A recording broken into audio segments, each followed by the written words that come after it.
Carlotta's rerun is here, and in this video I have brought to you an updated guide for Carlotta covering everything you need to know about her. Her kit, latest builds, weapons, echoes, teams, rotations, sequences and more. Without any further ado, let's jump right into it. Carlotta's kit is quite simple. Her resonance skill has two parts, casted by pressing the skill twice and has a freeze effect. The skill has a long cooldown of 14 seconds, but it is not really an issue. Your first goal is to fill the forte circuit completely. The forte circuit is filled by consuming something called as moldable crystals, which is basically gained from her basic attacks, resonance skill, intro skill and dodge counters, and consumed using the same methods.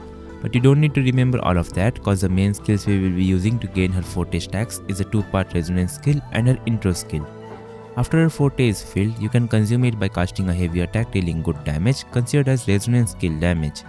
Now her forte sometimes might look different. This is because the glowing forte has a cooldown of 22 seconds and provides a damage multiplier buff of 80% to her whole liberation combo until she is switched out or her liberation combo is used. The forte attack also reduces the skill cooldown by 6 seconds. Now her liberation. Her liberation deals a big initial hit. Then she can deal 4 more hits by pressing liberation or the basic attack button, dealing nice damage. After these 4 attacks, when her new forte bar is filled, pressing the basic attack or liberation button will activate her finishing move, dealing very good damage. All this damage is considered as resonance skill damage. Her first liberation applies a mark called deconstruction on enemies, which gives 18% defense ignore to Carlotta, and this mark gets applied with all her major attacks due to her second inherent passive. And her damage doesn't stop here, cause with her outro she deals very high damage. For her talent priority, her resonance liberation takes the top priority as it makes up for most of her damage, followed by a resonance skill, the forte circuit, and lastly you can choose to level or skip the basic attacks and intro skill. Moving on to her weapons. Her best in slot weapon is a signature, the Last Dance. It has a base attack of 500 and a very high crit damage of 72%. Every time intro skill or resonance liberation is cast, resonance skill damage bonus increases by 48% for 5 seconds. This is around 17% better than an FTP option, Static Mist, which is a standard 5-star weapon. This weapon provides crit rate. From its passive it provides energy regen, which is quite nice. Aside from that, it only works as a crit stat stick. Chacona's signature Woodland Area is a second best option, working as a crit stat stick and is only slightly better than the standard banner weapon as it provides attack percent. Thunderbolt, which is a BP weapon at max refinement, is our best 4-star option, but it is only slightly better than the other 4-star options. Do not waste your money on the BP weapon, just get the standard banner weapon instead. Undying Flame, Nova Burst and Pistol 26 are the other weapon alternatives. Moving on to her echoes. The best echo set for her is going to be the 5-piece Frosty Resolve. It provides a huge amount of stats. Casting Resonance skill gives 22.5% glacier damage bonus for 15 seconds, and casting Liberation increases resonance skill damage by 18% lasting for 15 seconds. This effect stacks up to 2 times. That is a total of 48% resonance skill damage from this set, including its 2-piece effect. And for the echo skill you will need is the Sentry Construct.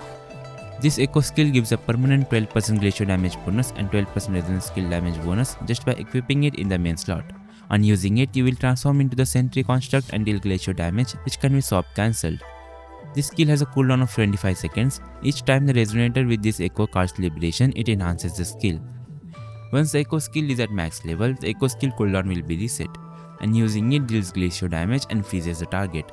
It deals some nice damage and you can swap cancel it, which is nice. In a casual playstyle, it is okay to ignore the echo skill, but if you include some quick swaps, you can quickly swap into Carlotta to use the echo skill and swap cancel it. Other alternatives include the Lingering Tunes with Make Abomination echo skill, as long as you are not quick swapping.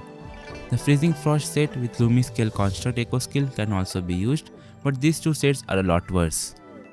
For our echo stats, crit rate or damage on the 4-cost echo, double glacier damage bonus or a combination of 1 attack and 1 glacier damage bonus on the 3-cost.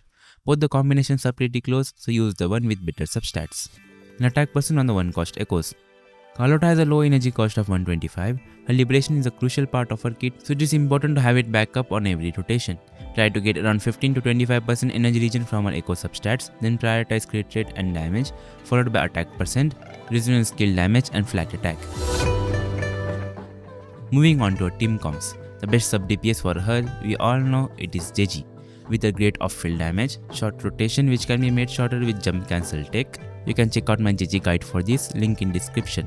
and provides the best buffs for Carlotta, 20% Glacio and 25% resonance skill amplification and the energy generation from her outro. And the best alternative for her is going to be the best boy, Captain Brand, with his 25% skill amplification. He provides less buff but in exchange has very high damage, and his slightly long rotation is not an issue as it fits perfectly well with Carlotta's cooldown. Third best alternative is Cantarella, providing similar buffs to Brand. She can actually provide more by using Moonlit, however her main problem is that the team will experience energy issues. But if we can solve that, she works just as well as Brand. And for F2P alternatives, we have two main options, Yang Yang and Tao Chi.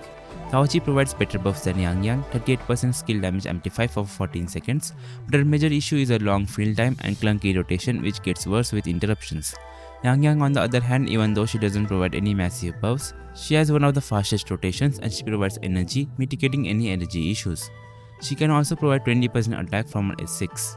However, if you optimize this team's rotation, reaching the maximum speed, Carlotta will face cooldown issues. In that case, it would be better to use Tao Chi. With Tao Chi, I recommend using Varina to make up for a long field time. And in this team, after Carlotta's rotation, it would be better to intro to Tao Chi for the extra concerto. So Varina becomes a better sustain support option as she can easily fill her concerto without any intros. Sanwa is another option, no useful buffs except her S6, but works as a Moonlit bot if you don't want to use Yang Yang or Tao Chi. For the last slot, it will be used by Varina or Shorekeeper. Carlotta has many swap cancel windows, so you can use her in Quickswap teams as well. I will cover this in the Quickswap section of this video. Moving on to her rotations. Carlotta's rotations are pretty simple and brain dead. She is unarguably one of the easiest DPS to use. At the beginning of the rotation, we start by using a 2-part resonance skill and swap cancel into a sustain support. This will give us our initial forte stacks. Next, do your support rotations, then intro to Carlotta, use a 2-part resonance skill and plunge down. That will give her full forte. Use her forte heavy attack, then use her ultimate, place basic attack to cast 4 liberation hits, and the finisher called as Fatal Finale. Use a 2-part resonance skill and swap cancel to the support to generate the initial forte stacks for the next rotation, and repeat your rotations. You can use her echo skill in between your support rotations and swap cancel it. For example, here I swap cancel one of Shorekeeper's attacks to use her echo and swap cancel it. As I mentioned earlier, Carlotta has many swap cancel windows, so you can use her in Quickswap team as well, with Quickswap characters like Changli, Brand, Shangliao, Angkor, even Augusta and many more. Her notable swap cancel windows are the second part of her resonance skill, forte skill, the death nail attacks of her liberation and her echo skill. However, one of the main problems with the Quickswap playstyle is that if you swap her out after her forte skill, she loses out the 80% multiplier buff. But you can still plan to swap cancel them, especially in fun teams like triple DPS teams. While using her with Brand, I recommend you to time Brand's outro with her forte skill, then spend the entire time on field with liberation to maximize the damage. Moving on to her sequences. In her first sequence, when Carlotta deals damage to target affected by deconstruction, the crit rate of that damage is increased by 12.5%, which basically means a permanent crit rate increase. And her enhanced skill will restore 30 additional forte points, which shortens her rotation. With this sequence, you can skip using her resonance skill at the beginning of a fight to gain 30 forte points. However, it only provides a damage increase of around 9%, better to go with a signature instead of new character. The second sequence increases the damage multiplier for liberation by 126%. Since the damage is quite big, the sequence is a nice increase.